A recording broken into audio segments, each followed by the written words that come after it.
Hi, it's another Thursday. I'm your host, Rex Sikes. Welcome to All Things Rex Worldwide. And we're so glad that you're here. My guest today is Sharon Lechter, an internationally recognized financial literacy expert, a keynote speaker, a business mentor, and a New York Times bestselling author. She's also a successful entrepreneur and a philanthropist who has advised two U.S. presidents on financial literacy. Sharon co authored the international best selling book, Rich Dad, Poor Dad, and 14 other books in the Rich Dad series. She's authored books for the Napoleon Hill Foundation, 3 Feet from Gold, and Outwitting the Devil, and Napoleon Hill, Think and Grow Rich for Women, and Success and Something Greater. She's also featured in the movie Think and Grow Rich, The Legacy, and on the national TV series World's Greatest Motivators. Now, we're going to discuss finances and her suggestions for creating legacy wealth, mindset, her newest book, and much more. Now, during the show, you can ask questions during this live stream and leave comments both live and while watching the replay. The replay uses the same links as the live stream. So immediately after the live stream is concluded, that same link is your replay link. Please share out my shows as always, and always bring a friend. And we're here with Ms. Sharon Lechter. Thank you so much for being here, Sharon. It's great to see you. I am delighted to be with you, Rex. Been looking forward to it. Me too. So, Sharon, let's just break right into it. Before we go anywhere talking about finances or mindset or anything, you have a definition for success, which I think is just outstanding and amazing. So, how do you, Sharon, define success? Well, you would think since I talk about money and financial education, success would have something to do with money. But my definition of success is how you feel about yourself when you look in the mirror. Because truly, we are what we think. And if we're upset with ourselves, then we're not the best we can be. So we are all born uniquely to be the perfect of us. And when you are living your life to the max, making the greatest impact on other people, and you feel good about yourself, that's truly being successful. So it's really the definition of success is how you feel about yourself when you look in the mirror. And that is truly beautiful. It's truly beautiful because you can be successful anytime. It's not about what you have. It's not about what you do. It's not about it, but about who you are. It's your beingness. Are you content with who you are? And, we're taught so much to strive for more, strive to do for more.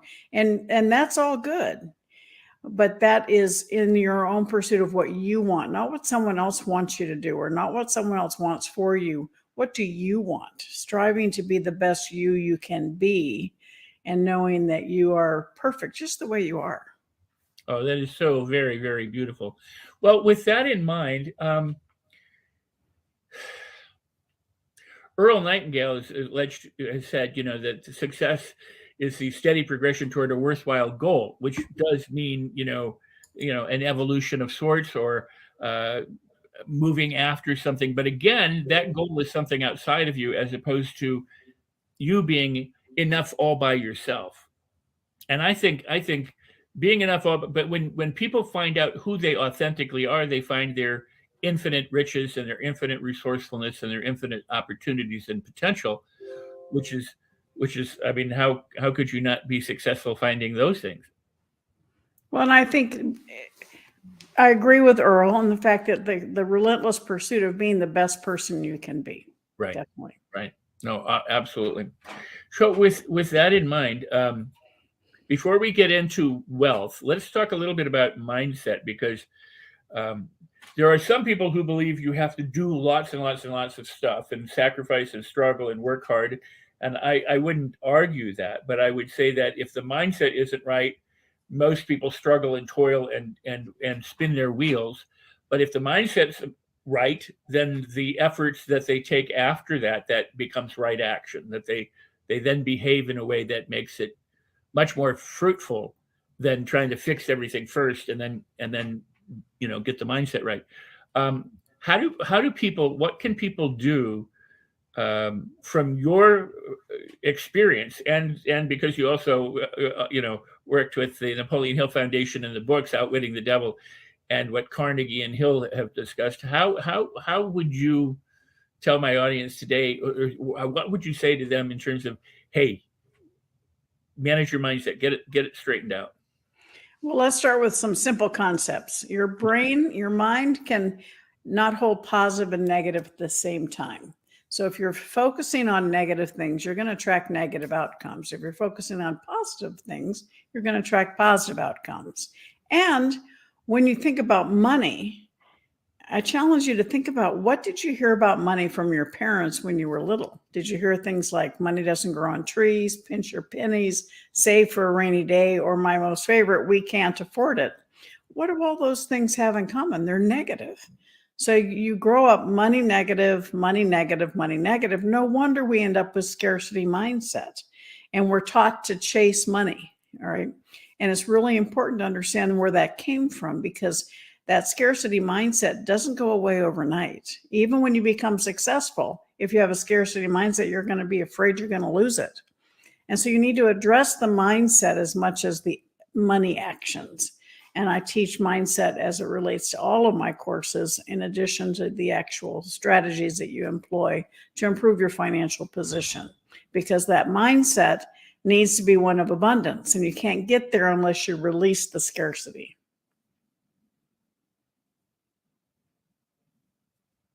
I think you're muted. So there are some people who, they're chasing a shiny object. They want success, or they want fame, or they want the house or the car or something like that. And they struggle and toil and they do all the stuff, and they get it.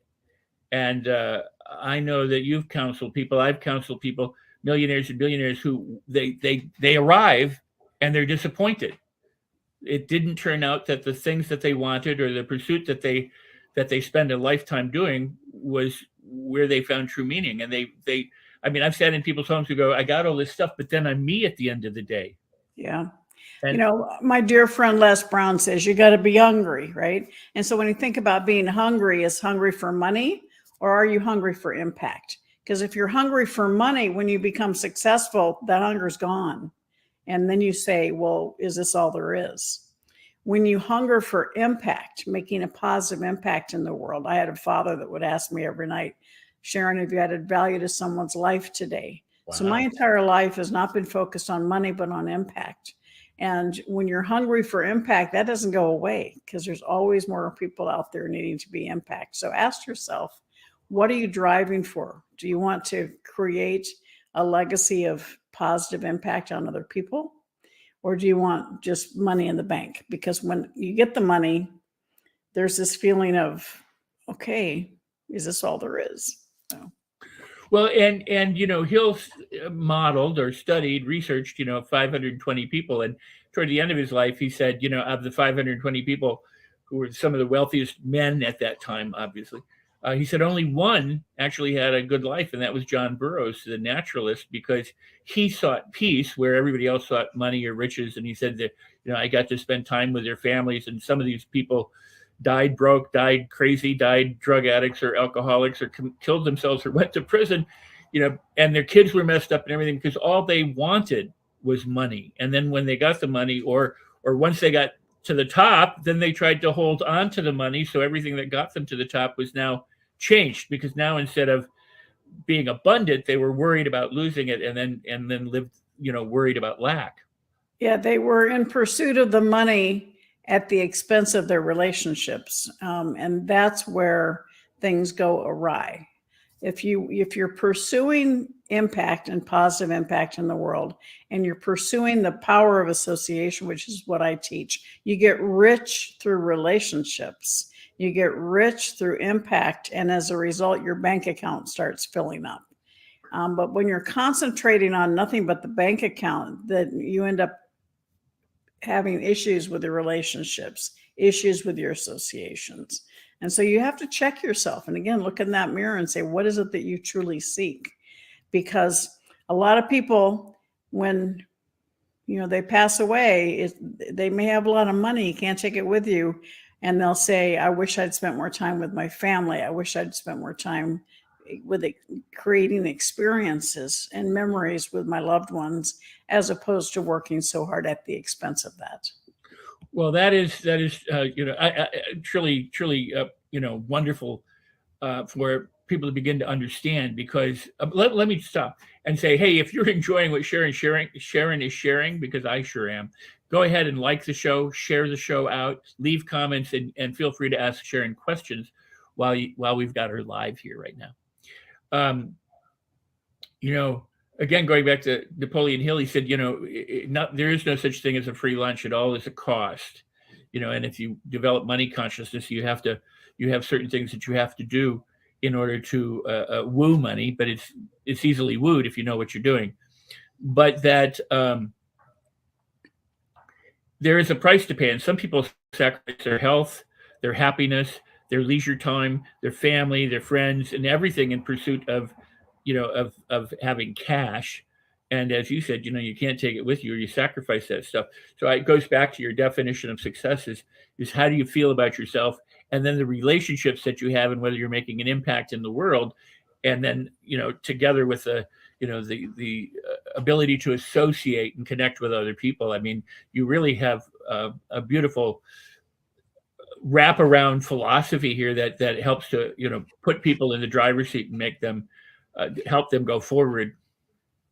Well, I think when I wrote Think and Grow Rich for Women, I talked about creating success and significance, because one of the things I think women are much more focused on impact than on money. Not all of them, but and in that I had the last chapter I added, which is the only chapter that's not in the original Think and Grow Rich, and it's called One Big Life, for that exact reason, Rex.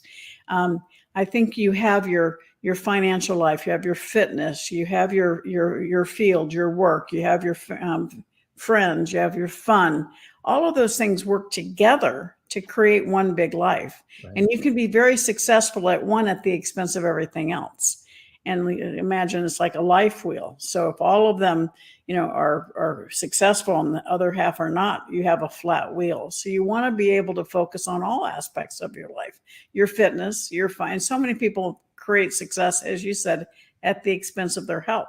So fitness, your finance, your faith, right? How do you feel about yourself? Do you feel good about others? Do you have a faith in God? And make sure you invest time in all of those areas, as well as friends and fun. That's an area where I really kind of had to pay attention to and get back to having some fun, because I was so serious all the time. And so all of those things work together to create one big life. And that's really the message that I have in Think and Grow Rich for Women, and something that I share when I'm speaking as well, because it's, again, it comes back to how do you feel about yourself?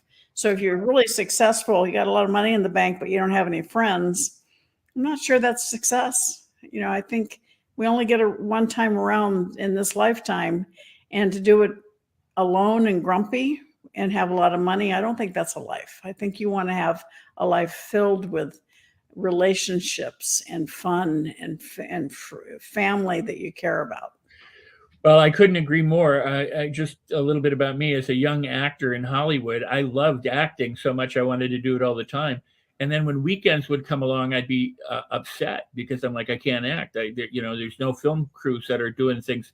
I can't go on auditions. So I didn't appreciate, or holidays, the Christmas holiday or hiatus. I hated it. I was miserable, because I'm like, I can't pursue this. And it took me a good long time before I went, I'm here to have fun. And I'm not having fun. I mean, I'm having fun when I'm doing it, but if I'm not doing it and I'm not having fun, I need to find a way to make that balance. So I'm having fun and enjoying people and relationships, as you just described. So it's an important lesson. Another thing, there are a number of people who I know that you meet, you consult with, and help in the world, and I do too. People who have overcome incredible physical disabilities, or have cheated death, if you want to, through cancer, or healed themselves of incredible difficulties or disorders or diseases. And last week we had Mary McManus, who's on, and she had polio and then post-polio disorder, and faced a life of never walking and she had healed herself. There are so many people who do that when it becomes a health crisis. it's kind of like, well, I either die or I get my act together. But what happens to these people who, it's the financial thing. It's I don't have money to pay my rent or my electric bill, or, they're going to foreclose on my house. That if you can overcome all this physical disability and heal yourself, you should be able to overcome financial inability or disability and be able to heal your pocketbook so that you're thriving instead of simply surviving. And yet I don't think people consider it quite the same way. What would you say to them? Well, I think it's a great question, Rex, particularly what's been happening in the last few years, because people have been downsized or outside, right sized, outsized, right? Fired, laid off. And so when your entire financial world depends on an employer, you're at the highest level of risk. A safe, secure job is a misnomer. And so you really want to focus, and this is what I teach, on buying, building, creating income producing assets. So it's not what you do for your paycheck that determines your financial future. It's what you do with your paycheck.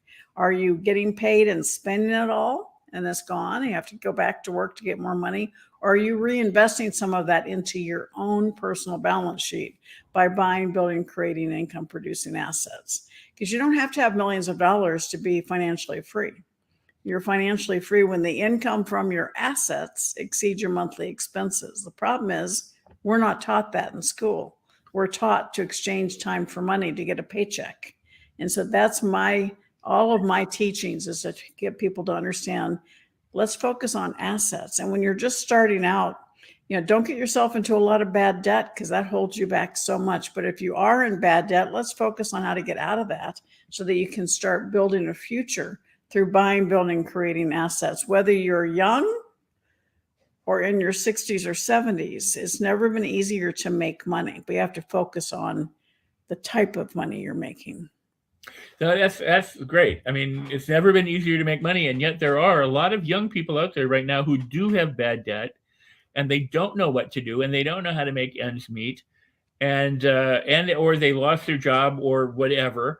And so, I know that you teach this, but could you share one or two, a couple of things that they might do? Or how do you save when you have no money to save? They go, my electric's going to be turned off, my rent is due, my car is broken down, I have all these, mounting, my cat needs to go to the vet, or whatever, and I've got all these expenses, and the money's just going out and out and out, and every dollar I get in. How do you tell them, well, save a certain amount, or what? Well, it starts by determining exactly where you are. You can't really create a plan to get out of debt if you don't know where you really are. My dad said, map doesn't do you any good if you don't know where you are and where you're going. And so the first step is to truly get serious about where you are financially. And sometimes, the picture may not be very pretty, but at least you have it and you know it. And then there are programs out there. I have a program to determine where you start first. How do you get out of that bad debt? How do you start doing something that starts making a little bit of money? We all have products that we love and adore. So many of those companies may have affiliate programs. Join it and start promoting it on your social media. You get a little money from that, a little extra revenue stream. Think about a business you can start. The most successful businesses solve a problem or serve a need. And there's a lot of those, there's a lot of needs and a lot of problems in the world today. So start, how can you provide service to someone and get paid for it? All of those, we've all had successes, we've all had learning opportunities, but what can be turned into intellectual property by writing a book or creating a program that can help other people going through what you've been through.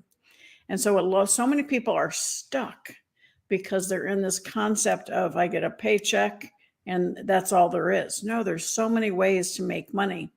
You may have a home where you need to bring in a roommate for a while to help you cover the expenses. You may have the opportunity to sell whatever it is you're living in and find something that's a little closer to where you work, something that you can share with someone else until you get back on your feet. The issue is you have to make the decision. Each and every one of us is where we are today because of the choices we made before today. If you want something different, you want something better, you have to start making different choices. And so we can lay blame and point fingers and be a victim. You're going to stay where you are. Let's become a victor and say, I'm going to take action and I'm going to make my life better one step at a time and celebrate every little win you have. Well, so that brings me to something that you're doing every single day, because mindset matters. And for people to begin to feel good about themselves so that they are successful, to be able to take a realistic look at where they're at, and then be able to say, you know what, I am capable and confident that I can be competent at making these changes. You have something that you're doing every day now.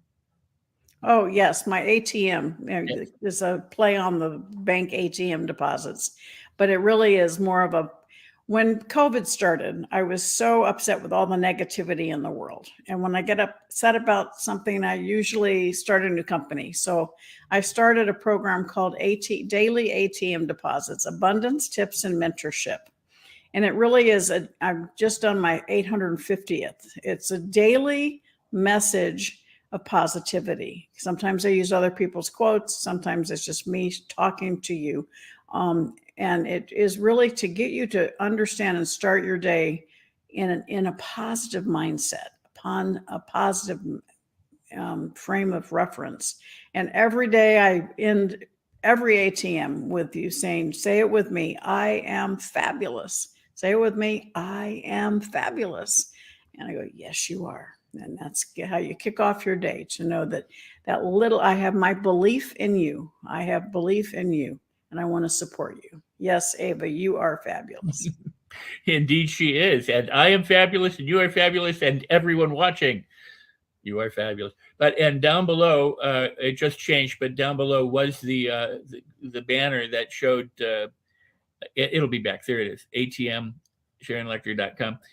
That is incredible, because we were talking about being stuck. We're talking about mindset. We're talking about people with problems of any age, but we were talking about young people and things. And some people are like, I just hate where I'm at. I hate my life. I hate everything that's going on, and it's so hard. And what you're saying is, if nothing else, they could tune in and get a positive message each day.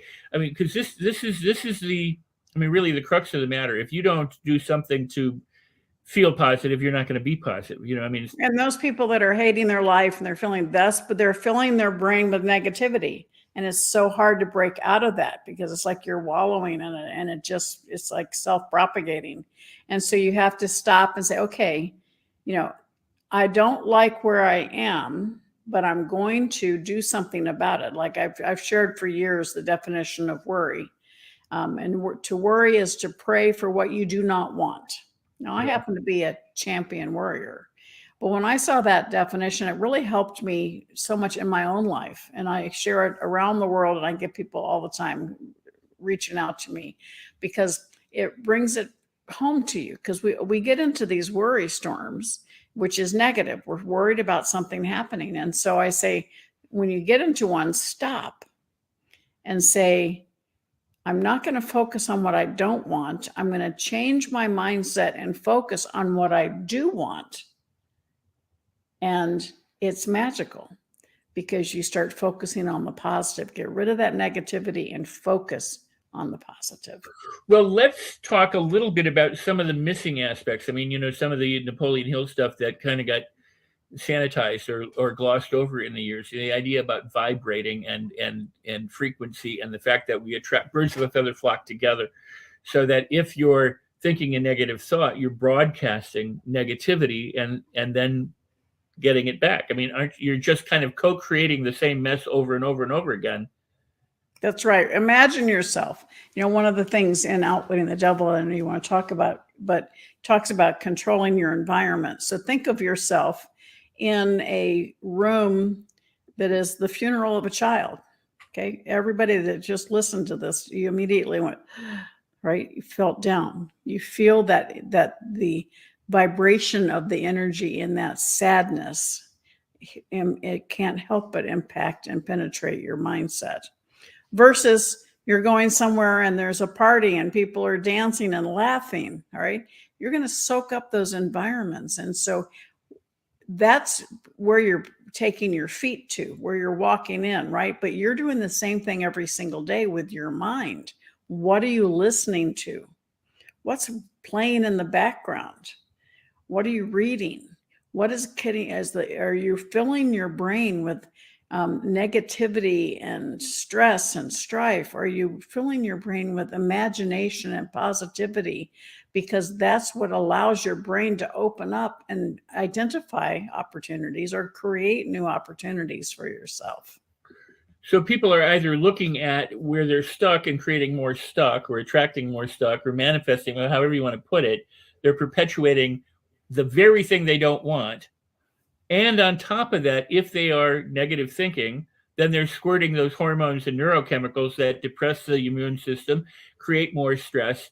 And when you're not feeling on top of the world, and when your body creates disorder or disease, then you're not making better decisions. So you're kind of just putting yourself in this rabbit hole of, or quagmire of, negativity. Whereas if you do something like start the morning with "I am fabulous," or you go to Sharon's ATM and you start giving yourself that lift, then you can begin to move it in a different direction, because you start, instead of spiraling down, you start spiraling up. That's right. I mean, I am in my first book with the foundation, 3 Feet from Gold. I share the personal success equation. And you can go to personalsuccessequation.com and get a workbook that I put together. But it really starts with P plus T, your passion and your talent. And that's all about you. It's all about school, your experience. You know, my passion was, I was mad we weren't teaching kids about money in school. So it came from anger. My talent, many years as a CPA, many years in publishing. And most of us stop there, think we have to do everything on our own, but true success comes from when you include times A, the power of association. Who do you surround yourself with? Do you have a mentor? Mentorship is so important, and your advisors and you have people on your team who are strong where you are weak. And then times A, taking action. How many times are we just numb? We don't take action. We know what we're supposed to do, but we just don't do it. And then the final element is plus F for faith. Faith in yourself, faith in what you're doing, faith that is needed and necessary, and faith that you will succeed. And too many of us, that faith, because of our mindset, is fear. And that fear keeps us from accomplishing great things, because fear either paralyzes us or motivates us. And most of us are paralyzed by fear. The fear is still there, but we need to learn how to recognize it and turn it into energy to motivate you to go to that next level. And that's what so many people, they allow that fear to hold them back. And as a result, they don't reach the level of success that they deserve. Wow, that's truly poignant. I mean, it's powerful, and it's positive. It gives people something that they need to, or could, begin to address inside themselves to move themselves forward. There's a lot of people, you said, feel stuck, and when people feel stuck, they go, "Yeah, I know I should," as you mentioned, but I don't. I could, but I don't feel like it. They wallow instead of jump into it. Muhammad Ali said, a lot of days said, "I don't feel like training, but if I want to be the world champion boxer that he was destined to become, I need to get out there and train. So I'm not going to let my feelings stop me." And Henry Ford, one of my favorite quotes of Henry Ford was, "I never let what I cannot do prevent me from doing what I can." And so when it comes to this, because everybody talks about their feelings, and I'm all for feeling good, or but when you're not feeling good, how do you get to feel better, or change your mindset or change your feelings so that you take that action? I love that question. Because the first step you do is you pay attention to who you're hanging out with. Because if you're not feeling good about yourself, you're probably not hanging out with the right people.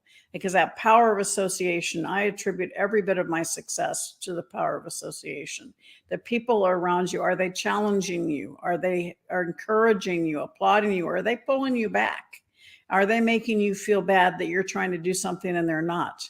So it's really important to understand what those influences are around you, because particularly the last few years, a lot of people have been stuck in neutral. And as I said earlier, the mindset about money, I can't afford it. Just think about the impact of that. It gets depressing. You want to turn off the lights and get under the covers. But instead, if you change your mindset from "I can't afford it" to "how can I afford it?" Do you feel the difference? Mm-hmm. That triggers that entrepreneurial spirit. It opens your mindset, and your subconscious goes to work finding innovative ways for you to accomplish your goals. So are you saying "I can't"? Or are you saying "how can I"? That's beautiful. Absolutely beautiful. We're going to come back and talk more. We got to take a little break for the Los Angeles Tribune, who makes it possible for us to have the show All Things Rex Worldwide and have guests like Sharon Lechter. And by the way, we have Sharon. If you want to get in touch with her, you'll see that banner. You'll also get the ATM again, and we'll be coming right back. So hang tight, and we'll be back in about 50 seconds or so.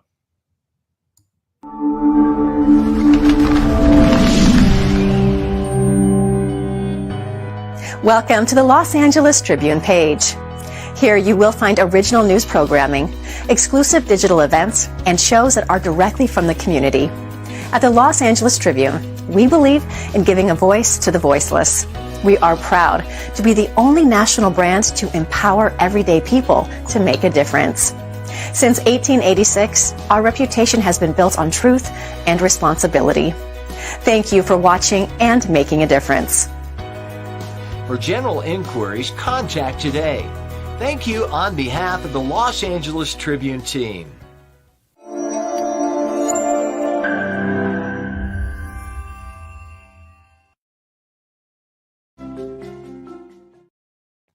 And we're back with Sharon Lechter and with you. And again, you can like the show, you can leave comments, you can ask questions, and please do share this out.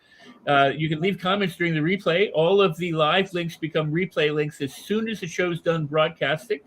And you can invite friends and share this with the people who are important to you. And I hope that you will, and I hope that you do. And I'm so glad that you're here watching live and in the replay. You're why we do the show in the first place. So thank you. Sharon, this is really powerful and it's profound, and I know it's really helping people out there.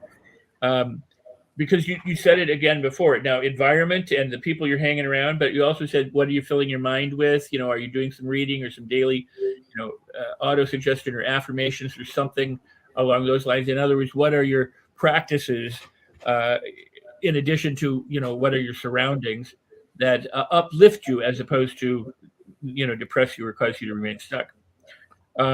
And then you talked about mentorship. And can you talk more about why people need to have a mentor? I think you've done great service already to that. But a lot of people just go, yeah, well, someday when I'm ready or whatever. And they just don't they don't just do it when they need it. They think of it as a luxury as opposed to something that can really benefit them. Well, a lot of people have this, I'm not good enough, I'm not worthy, I'm not ready for a mentor. You're always ready for a mentor. The issue is what mentor is there to support you. And, a mentor is somebody who's been where you want to go. They've created a path of success. They can help steer you around pitfalls. They can accelerate your pathway to success. And it's really important to understand that, people are afraid to ask for help.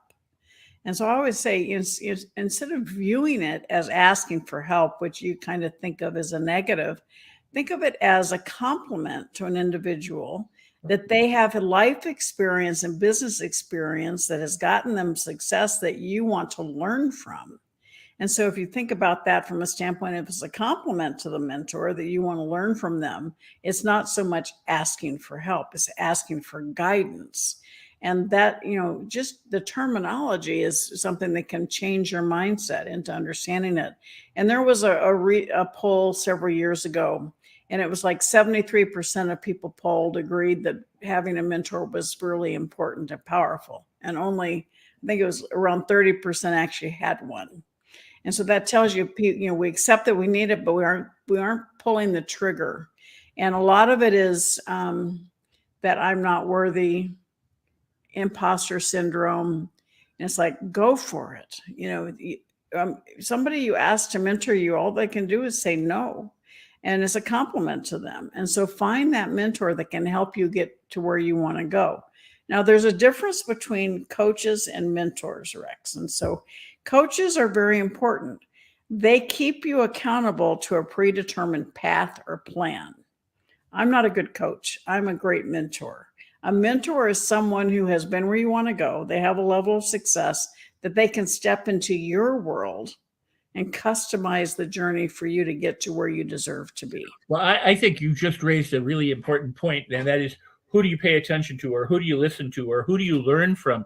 When you say a mentor is somebody where you want to go, don't you also feel it's important that they started where you start? I mean, in other words, if I go to somebody who inherited all their wealth, they have my experiences, and if I haven't inherited wealth, their experience and my experience are going to be very, very different in how we started out in life.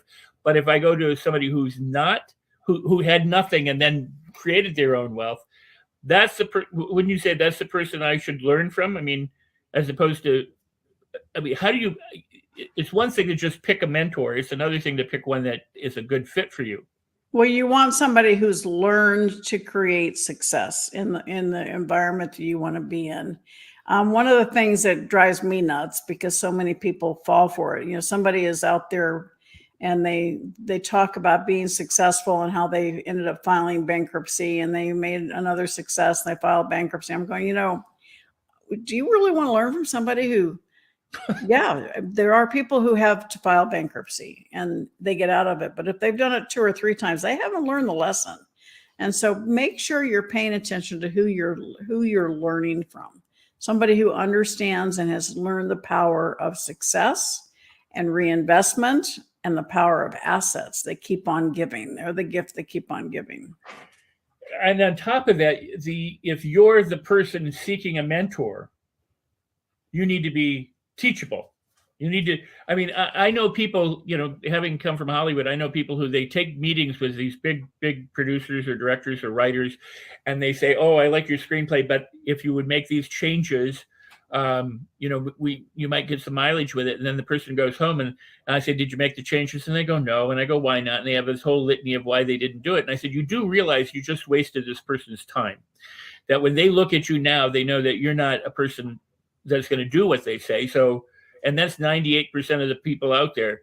They want the advice, but then they don't do anything with the advice that they get. So if you're really serious about changing your life, you have to put it into action. You have, you know, and if you've got a mentor worth being a mentee of, then you want to listen to them and do it. Ultimately, you have to listen to yourself, I suppose, but you want to be able to take the advice from them. I mean, for example, you've mentored or at least consulted presidents. I mean, that's pretty impressive. Well, you do. I think what you said is so right.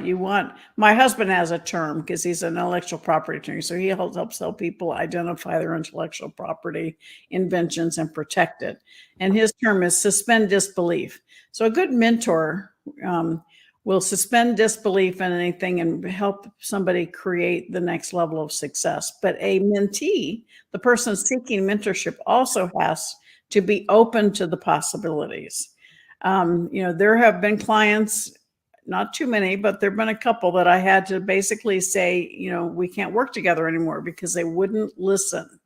They were so channeled into one way of thinking that I didn't want to take their money because they weren't listening to the guidance that we were sharing. And so you have to be, again, coachable. You have to be teachable. You have to be open to the possibilities, but that comes from having respect for the mentor. All right. Some people, their ego is so big, they can't get past their own stuff to be able to seek that input from someone else. Wow.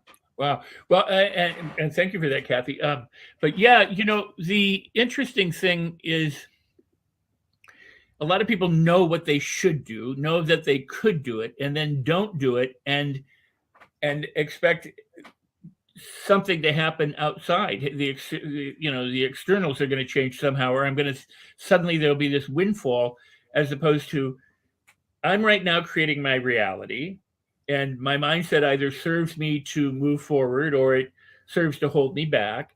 I now have this person in front of me, like I have Sharon right here, you know, who's a mentor who knows what she's talking about, and I have the opportunity either to do what she says or not. And the reason why this is important to me is I was 18 years old. I met this mystic in Los Angeles, terrified the crap out of me. And he would say, Rex, here's what you should do. And I would go, okay. And then I would run away and hide.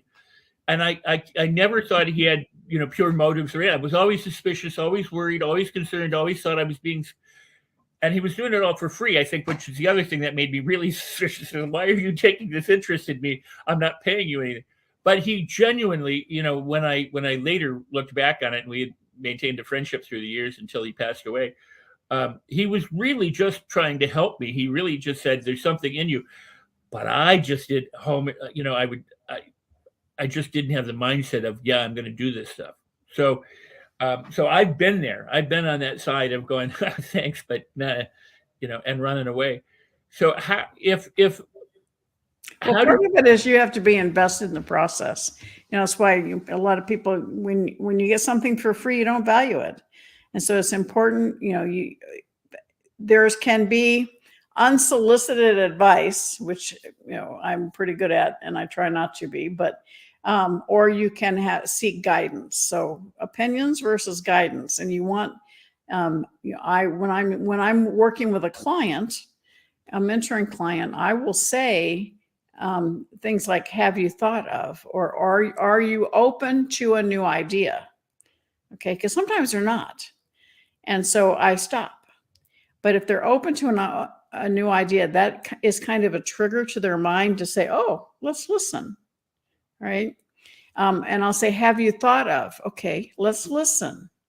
And so part of it is the communication. Is your mentor communicating to you at a point of respect, or are they dictating to you? That's a great point. And then there's because I was while you were speaking, I started to think a little bit. Parents and their children. Sometimes, I'm a parent. I want my children to do well. I more often than not probably put an opinion or lay some kind of I don't want to say guilt trip, but like, hey, you should be doing this or could be doing this, kind of thing on them. Or people do it with their significant others where they really want to help. They're trying to be supportive, but instead of saying, have you considered this, or have you thought that, or have you looked into that, they go, try this. And they prescribe rather than elicit. Yeah. And you can always say, try this, but I would preface it by, are you open to a new idea? So that in essence, what that is engagement. So by just asking that question, they become a participant in the discussion. So if you just say, have you tried this? That is dictation, you to them. But if you say, are you open to an idea? And they go, yes, all of a sudden it's a two-way conversation. Oh, that's wonderful. My company, my corporation is Idea Seminars. And so one of my favorite quotes of the world was, a mind stretched to a new idea can never go back to its original dimension, from Oliver Wendell Holmes. So just that question, are you open to a new idea? Are you open to an idea? I love it. I think that's very powerful. And for me, it's very, it makes it fits right in there. So, but that's a great way to approach the people who are important to us. That's wonderful. Well, and you talk about parenting. I, when I'm talking to parents, particularly of teenagers, I go, are you mentoring them or are you enabling them? Because so many times parents want their kids to have everything they didn't have, and they become enablers. And that means they're taking the power away from their children. As a mentor, you're keeping the power with them and help guide them to make those decisions on their own so that they can stand in their own power. That's beautiful. Is there another a couple of tips or suggestions that you would give for doing that very thing to help empower them instead of enabling them? Yeah, again, check how you're speaking to them. All right. So if you are asking questions, then you are allowing their mind to open to find answers. So for instance, my comment about we can't afford it to how can we afford it really applies in how you teach your kids. So your kids want something and you go, we can't afford it. Well, then that's just depressing. And they just turn around and go and they want to close the door or slam the door. Instead, say, okay, Johnny, Maria, you want this. How can you afford it? What can you do to earn the money? And that triggers their creativity. And believe me, they can come up with some very creative ways to make money. But what's even better is allow them to earn the money and get whatever they want. And the greatest benefit is you're going to see their self-confidence grow in the process. You've allowed them choice. You've allowed them to set a goal. You've allowed them to achieve that goal, and you're celebrating with them. That's the essence of self-confidence. That is wonderful. That truly is wonderful. So we've been talking about children, but what about the not so childish or not so children-like, the people who are maybe facing retirement? Same same application of resources, or is it a bit different when you're in your 40s, 50s, 60s, or 70s and go, I need to make some money here in order to, Well, absolutely. As I continue to become more senior myself, one of the comments I get a lot of, I'm too old. And I go, that's just so not true. And there were other studies that came out that said that our brain functioning can be at the highest possible 50 to 90. So you're just never too old to start something new. Just because somebody says you need to retire doesn't mean you need to stop. I say, don't retire, refire. Reframe what you want in your life and start something new. From being an affiliate, as I said earlier, something that you believe in, sharing it with other people and getting a revenue stream, from starting your own business. It's never been easier to start an online business. It's never too late to get started, but you always want to get started. Don't let it pass, not let another day pass. Well, that is, that is truly marvelous, truly productive suggestions that people can apply. And I think that's always, the point, is it something that's useful that you can apply? I also, if you go back to Napoleon Hill, he always said that, a lot of people don't make it until they're 40, 50, 60, 70 or beyond. And now with, advances in neuroscience, we have known that our brains don't really even mature until they're about 40. And then they continue. My favorite analogy is the brain is like a jungle. It's a living, thriving organism that continues to grow and flourish as long as you nurture it, and if you use it or lose it, kind of thing.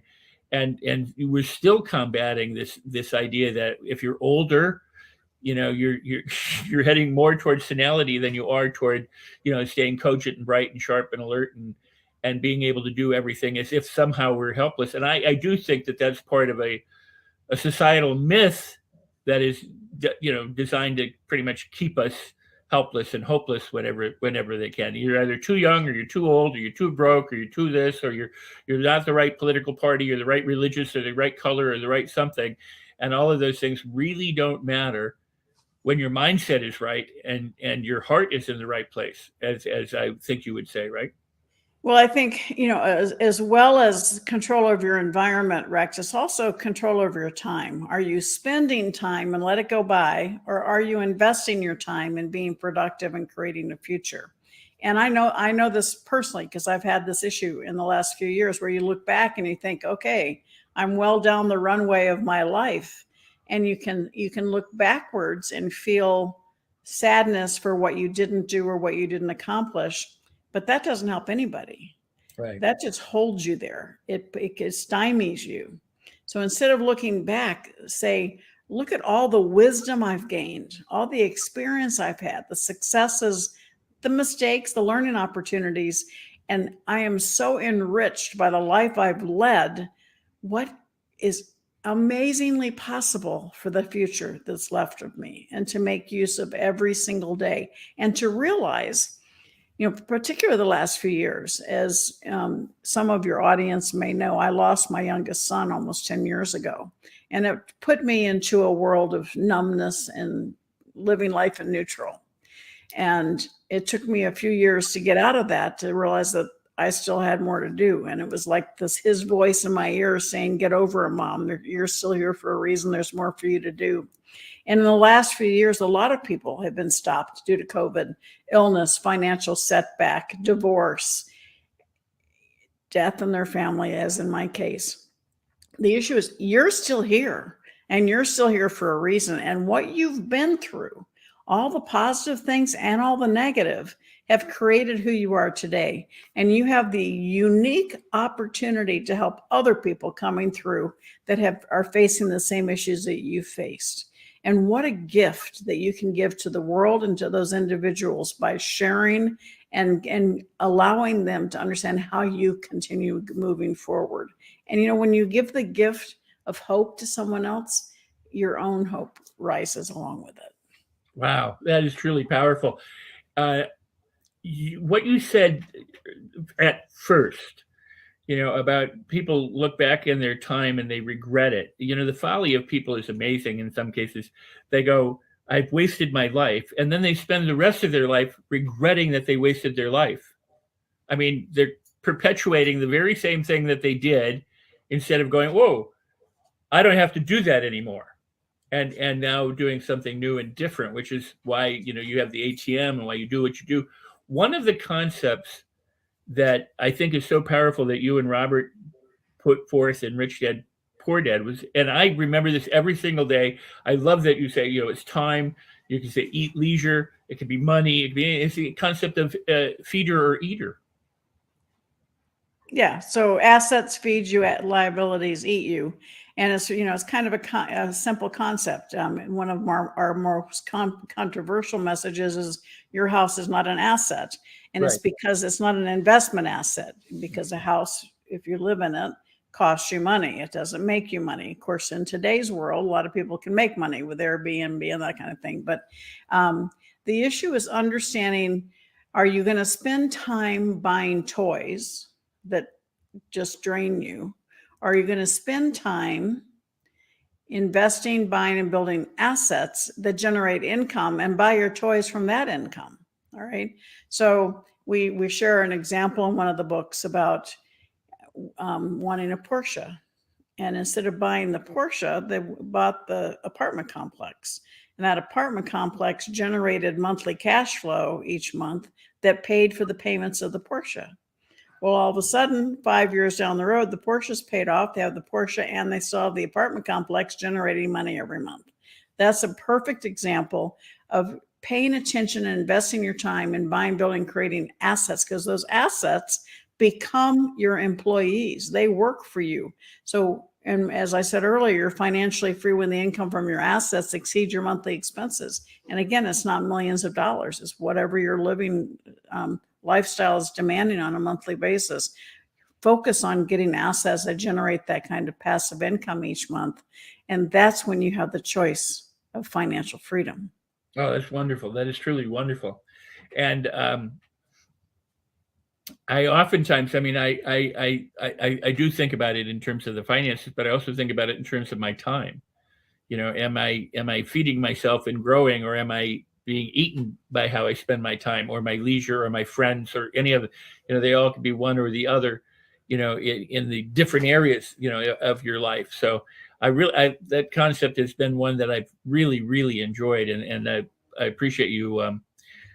Well, financial freedom means you have your time back. Yes, indeed. Because your assets are working for you. So you have the choice of how to spend your time. That's the greatest gift there is. Absolutely. Absolutely. No, I've been fortunate. I own my time. So, I love what I do, and it's truly incredible in that regard. Wow, this has been really powerful. Sharon, you brought so much to the table. You have a book now that is recently released, and you want to talk a little bit about that, and then I've got some other questions on the other side. If we go a little bit long, is that okay with you, or do you have a hard stop? Sure, no problem. And my most recent book is called Exit Rich. It was with Michelle Saller-Tucker and Inc. magazine. And really, it's about people understanding that when they're building a business, we get all excited about our product and selling, and we don't build the structure of the business, all right? And it's very important to build the structure of the business. So we talk about Exit Rich. Whether you sell your business or not, you still want it to be successful. And you want your successful business to become sustainable, scalable, and saleable, whether you choose to sell it or not. And so the boring stuff about the legal structure and the agreements is really the stuff that helps you scale. You want to be able to have the right processes, the right legal structures. And so Exit Rich helps you dissect your company and helps you understand how to build that strong foundation, about talking about the people that you have in your business, the processes that you have, the business systems, the proprietary side of things. Where's your intellectual property? How is that intellectual property identified, protected, and leveraged? The patrons, the people that are part of your business. In today's world, many people get excited about their social media presence, but you don't own those names. You want to nurture those individuals in social media. You want to be out there, the lead generation, but nurture them and bring them home to your database. Many companies sell simply from their database and the profits of the company. So all of those things come together. We talk about the 6 Ps of building a strong business that can be successful, sustainable, scalable, and saleable. That is incredible advice. And one of the reasons why that's very important to me, and I think that the people out there who are in business, in terms of nurturing a database or nurturing their email list or something like that, is on my Facebook profile alone, I had 2 accounts. And both had more than 5,000 friends and tons of followers. And I had bunches of groups and decades of photos. And somebody sabotaged me, took out both profiles like that. And Facebook went, "You're not getting them back." And everything was lost. I mean, none of them had been converted to anything. And I stayed off Facebook for about a half a year. And people said, "Could you get back on because of teaching? We want you to be able to teach in Facebook groups and stuff." So I got back on. And every now and then I go, "Oh, I forgot about this friend." I called somebody today that I hadn't invited back to Facebook in a year because I just didn't think about it. So what you're saying, if you're running a business or you want to stay connected, don't rely on the social media out there to be around forever. Cultivate your own, I guess, tribe or contacts or associations so that you can stay in touch if anything goes south. Well, it's there's something called goodwill when you sell a business, and that's the valuation of your business that's not on your balance sheet. It's the goodwill is the brand valuation. The what people respect and love about you may not be on your balance sheet. And so if you think about the intangible asset valuation of the brand Coca-Cola or the brand Apple, right? The 2 largest intangible assets we have. And they're 0 on the balance sheet. So you have to understand that when you're building your business, you need to identify those things and you need to highlight that's the proprietary side of your business. And so 40 years ago, Rex, Fortune 500 companies were 85% bricks and mortar, 15% intangible. And that is more than flipped now. Close to 90% of today's Fortune 500 companies' valuation is intangible. The other 10% is fixed assets. And that's because the world we live in, the internet, and the fact that the world is, you think about Airbnb, one of the largest hospitality companies, owns no hotels. Uber, one of the largest transportation, they own no cars. And so that's the Amazon, right? All of them, they have tremendous intangible asset valuation of the company. And so do you, every one of you in your company, you have intangible value in intellectual property. You just need to identify it, protect it, and leverage it. God, that's great. That is beautiful. A few more questions. One, what would you say is the main takeaway from 3 Feet from Gold when you wrote the book? Well, the biggest takeaway from 3 Feet from Gold was the personal success equation. I use it in every interview, every talk I give, because when I start working with a mentoring client, I start with that equation, because you have your passion and your talent, you have your associations, your action, and your faith. And usually when somebody's had success and they've plateaued, we go through this, and it's usually their power of association. They have not continued expanding their network. They haven't expanded their reach, and or the faith. They don't have the confidence. They feel like they've gotten to where they are and they don't know how to get to the next level. And that power of association and faith, they go hand in hand. When you have the right people around you, you have the right mentor, then the faith goes up, because when you have a bad day, they won't let you stay there. And so analyze, go to personalsuccessequation.com and go through that workbook. Analyze your associations, analyze your passion and your talent too. But let's see how we can expand your associations to give you more self-confidence and more depth to your organization. Wow. Powerful. And grace. Would you like to talk about grace? Because we had a little bit of a conversation prior to the show, and I love that. That's so beautiful. Well, one of the things over the last few years, I've had, I've just been so blessed with so many friends and incredible people in my community. And there's a word that keeps coming back to me about living life with grace. So I'm actually working on a book. I'm not sure if I'm ever going to publish it, but it's really about living with grace, because, we've all had things happen to us that are not pretty. And we have a choice. We can react with anger, or we can say, okay, that happened. What am I going to learn from it? And focus on doing good in the world. And it's something that, nobody wants to admit that they've had situations happen to them that made them angry, but we all have. And so living life with grace is understanding to keeping negativity out of your life, making choices to reduce negativity and increase positivity in your life. And I think right now the world could use a lot more grace. And people, and part of the lesson for me was learned in the way that I don't want anybody else to learn it. When we lost our son, everything changed in my world. Things that used to upset me, I'd lose sleep over, I'd get so tense and stressed out about, they don't bother me anymore.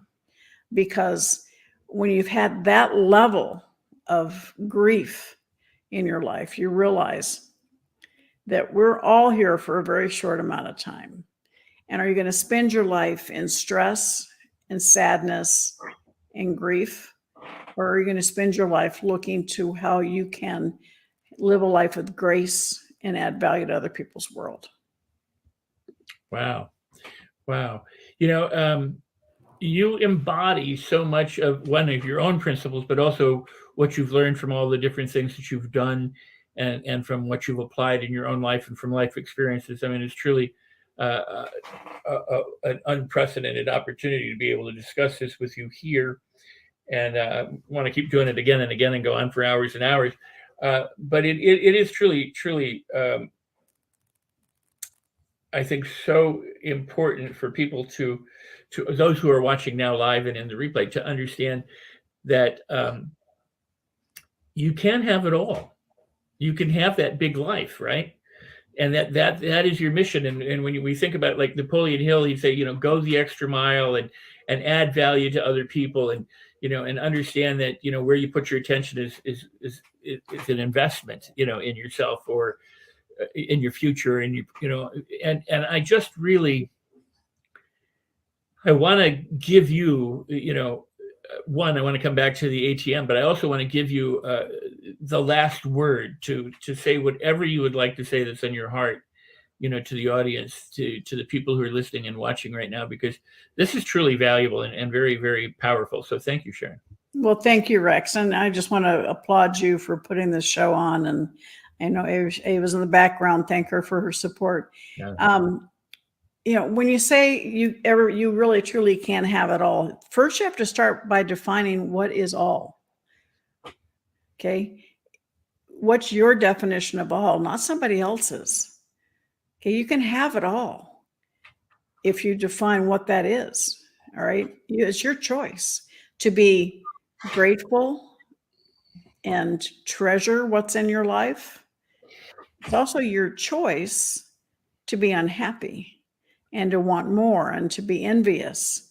It's been several months, but the old me finally learned what FOMO means when on text and on social media, fear of missing out. And somebody came along and they posted JOMO, joy of missing out. And I thought, we need more of that, right? Define what's all for you. Define what you want in your life and make it happen, right?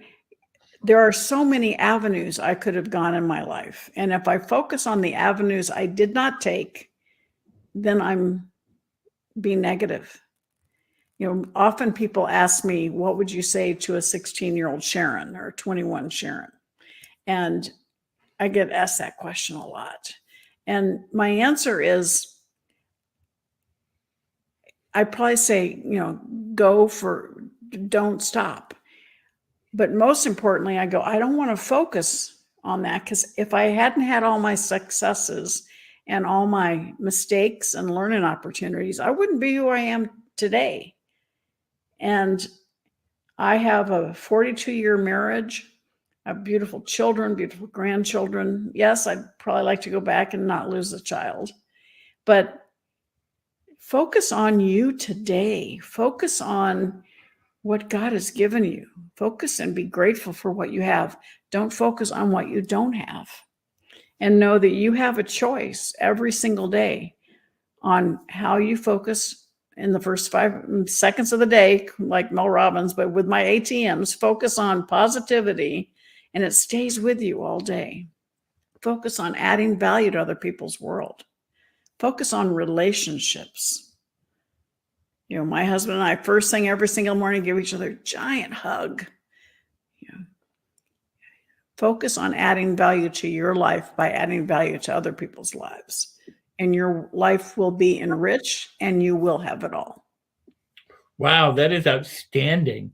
And I said I'm giving you the last word. Now I'm talking. I have a friend who said back in 1980 or something, he said, you know, a kiss at the end of the day is great, but a kiss in the morning lasts the entire day. And I was like, wow, I've always remembered that and remembered, you know, and that's kind of like everything not everything, but what you're saying, you know, it's a choice of how you begin your day, how you consider your life, how you evaluate things, what you focus on. It is all your choice. And that is truly beautiful. Well, thank you. And I think, you know, we all, as I'll repeat this, I said this earlier, don't be hard on yourself. You know, we are all where we are because of the choices we made before today, but you can't make a different choice because you're here. So let it go. And if you want something different, start making different choices today. And all of us are here to support you. Rex is here to support you. Los Angeles Tribune is here to support you. Sharon Lechter is here to support you. You're not alone. And so allow us to support you in creating the next best chapter of your life. Oh, that is beautiful. So be sure to reach out to Sharon. We'll put that on the crawl below so that they can see you at SharonLechter.com, and then also the ATMs. We want to make sure that people have access to that. There we go. There's Connect with Sharon at SharonLechter.com. Do that. And the ATM, you will get that one coming up. And then we want to go back and get the workbook that you had. So follow Sharon's daily abundance tips and mentoring at ATM at SharonLechter.com. And there we go. And visit the successequation.com. Personalsuccessequation.com. Yep. And if you missed it, you can watch it in the replay because it will be there. And we thank you for watching. Please do go ahead and continue to leave comments in the replay. Thank you for watching so very much, for your comments, for everything, for being here, and for sharing out the show. Because, you know, I can't share it to everybody, but you certainly can help. And you do, and I appreciate that so much. Sharon, this has been marvelous. I'd love to do it again when you're available. It's great. You know, we've gotten to share platforms. Recently, we were in the Neuroscience Summit with the Tribune together and talking for a little bit and different things. So I can't tell you how much I enjoy you and your offerings and all the things that you've done in the world. So thank you so much for being here and being on All Things Rex Worldwide, and taking your time and gracing the audience with your wisdom. Thank you. Thank you, Rex. And I really appreciate all you're doing to support others as well. So I applaud you. Thank you. Thank you. So kind. I'll be back in just a moment. So I hope you enjoyed the show, and I hope you continue to share it out, like it, leave comments, and all that sort of thing. And we're on YouTube, LinkedIn, Facebook, Twitch, Twitter, Periscope, Roku, and wherever else we are. So please go ahead and take that. Visit me at rexsikes.com. And I got to tell you a little bit about my book. It's Life on Your Terms. If you go and get the book from Amazon, there's a little website right there, rexsikes.com/book. It'll give you all the instructions for what you need to do. Go and order the book, get the hardcover or the softcover book, and I will gift you a bonus training valued at $497 called The Mastery Loop. It's on how you master your mindset, your emotions, your speech, your self-talk, your behaviors, so that you can skyrocket the results that you get, whether that's your relationships, your finances, your own personal happiness quotient, or success. So go ahead and get Life on Your Terms. It's a powerful book. It's broken down into tiny little bite-sized steps that you can apply and transform your life. And I promise you, you'll enjoy the book. So many people have, and so many people are. And as I always say, in closing out the show, I go, if you consider something a problem, it'll be a problem. If you consider something a blessing, it is a blessing. So with that, celebrate it all. Celebrate everything. I'll see you the next time. Thank you for being here.